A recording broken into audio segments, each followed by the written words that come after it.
మధుర పట్టణానికి కంసుడు రాజు. అతడు చాలా దురాశపరుడు, చాలా క్రూరమైన వ్యక్తి.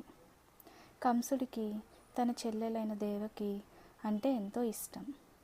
దేవకి వివాహం చేసుకుంటున్నప్పుడు కంసుడు పెళ్లి రథానికి రథసారథిగా ఉండి దేవకి మరియు ఆమె భర్త వసుదేవుడు తన రాజ్యం గుండా నడిపించాలని నిర్ణయించుకున్నాడు.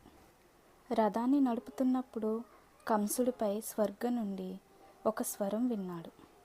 అదే ఆకాశవాణి ఇలా అన్నది, మూర్ఖుడా, భూమిపై నీ రోజులు ముగిసిపోతున్నాయి అని. కంసుడు ఆశ్చర్యపోయాడు. ఆ స్వరం మళ్ళీ గర్జించింది, దేవకి 8వ సంతానం నిన్ను చంపుతుంది అని. కంసుడు తన సోదరి అయిన దేవకిని చంపాలనుకున్నాడు.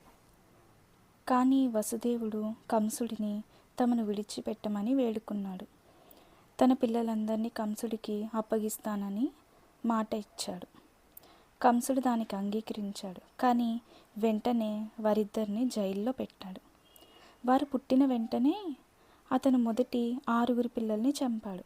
కానీ కృష్ణుడు మరియు బలరాముడు వసుదేవుని ఆలోచన ద్వారా రక్షింపబడ్డారు. సంవత్సరాల తర్వాత ఆ ప్రవచనం నిజమైంది మరియు కృష్ణుడు కంసుని చంపాడు.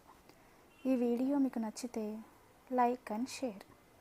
ఇలాంటి మరిన్ని వీడియోస్ కోసం subscribe to little story bundle.